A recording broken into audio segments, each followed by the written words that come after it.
दोस्तों आज हम डिस्कस करेंगे लिक्विड म्यूचुअल फंड्स के बारे में और जानेंगे कि लिक्विड फंड क्या होता है और काम कैसे करता है और लिक्विड फंड में निवेश करने के क्या बेनिफिट्स होते हैं और इसमें आपको कितना टैक्स पे करना होता है। तो आज की वीडियो बहुत ही इंपॉर्टेंट है, आप बिना स्किप किए इसको एंड तक जरूर से देखना।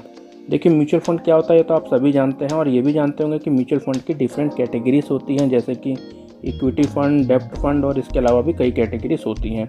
इक्विटी फंड्स में इन्वेस्टर्स के पैसों को इक्विटी और स्टॉक जैसे एसेट क्लास में निवेश किया जाता है। इसी तरह से डेब्ट फंड्स में इन्वेस्टर के पैसों को फिक्स्ड इनकम सिक्योरिटीज़ में निवेश किया जाता है, जैसे कि bond, government securities, treasury bills etcetera. Liquid fund भी डेब्ट म्यूचुअल फंड की कैटेगरीज में आता है और आप जो भी पैसा लिक्विड फंड में निवेश करेंगे वो आगे निवेश हो जाएगा फिक्स्ड इनकम सिक्योरिटीज़ में, जैसे कि commercial paper, government securities, treasury bills etcetera. अब सवाल है कि लिक्विड फंड काम कैसे करता है। तो देखिए किसी भी लिक्विड फंड का कोर ऑब्जेक्टिव होता है इन्वेस्टर को कैपिटल प्रोटेक्शन के साथ साथ लिक्विडिटी प्रोवाइड करना। इसलिए लिक्विड फंड निवेश करता है सिर्फ हाई क्वालिटी डेब्ट सिक्योरिटीज़ में, जिसका maturity period up to 91 days होता है, जिसके कारण चेंज इन इंटरेस्ट रेट का रिस्क काफ़ी कम हो जाता है और आपको एक स्टेबल रिटर्न मिल पाता है। और इसके अलावा लिक्विड फंड को छोड़कर ज़्यादातर म्यूचुअल फंड स्कीम्स की NAV सिर्फ वर्किंग डेज पर ही कैलकुलेट की जाती हैं और लिक्विड फंड्स का NAV साल के पूरे 365 दिन के लिए कैलकुलेट किया जाता है। और लिक्विड फंड्स का NAV बाकी म्यूचुअल फंड स्कीम्स के कंपैरिजन में बहुत ही कम फ्लक्चुएट करता है, जिससे आपका निवेश सुरक्षित रहता है और आपको एक स्टेबल रिटर्न मिलता है। चलिए अब जान लेते हैं कि लिक्विड फंड में इन्वेस्ट करके आपको क्या क्या बेनिफिट्स मिलते हैं। सबसे पहला बेनिफिट है कि लिक्विड फंड में कोई भी लॉक इन पीरियड नहीं होता है।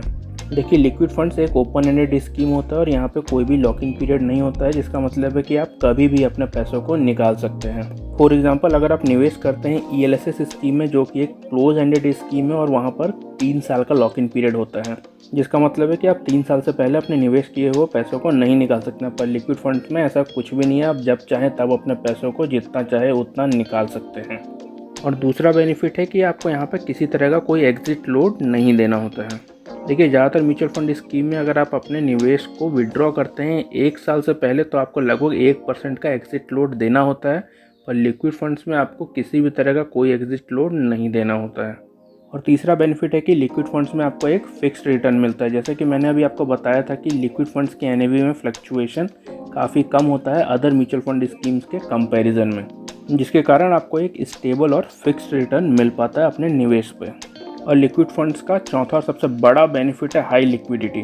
लिक्विड फंड्स में जब भी आप अपने पैसों को विड्रॉ करने के लिए रिक्वेस्ट रेज करेंगे तो नेक्स्ट बिजनेस डे पे आपका पैसा आपके बैंक अकाउंट में आ जाएगा। और कुछ केसेस में आपको इंस्टेंट विड्रॉ की भी फैसिलिटी मिलती है, पर आप सिर्फ 50,000 रुपये तक ही इंस्टेंट विड्रॉ कर सकते हैं।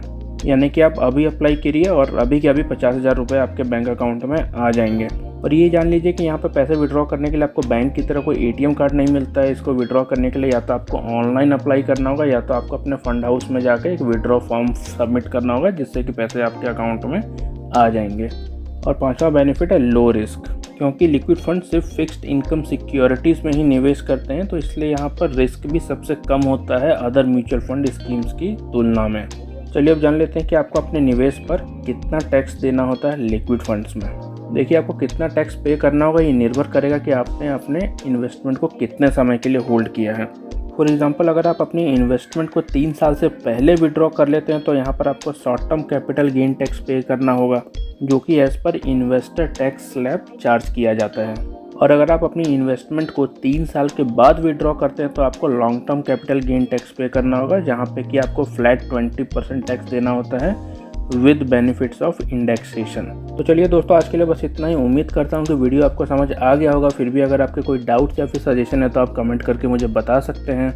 और अगर आपको ये वीडियो पसंद आया तो वीडियो को लाइक और शेयर ज़रूर कर देना। और अगर आप हमारे चैनल पर पहली बार आए हैं तो चैनल को सब्सक्राइब भी ज़रूर से कर लेना, क्योंकि आपको हमारे चैनल पर इसी तरह की इन्फॉर्मेटिव वीडियोस आगे भी मिलती रहेंगी। इस वीडियो को अंत तक देखने के लिए आपका बहुत बहुत धन्यवाद। जल्दी मिलेंगे एक नए वीडियो में।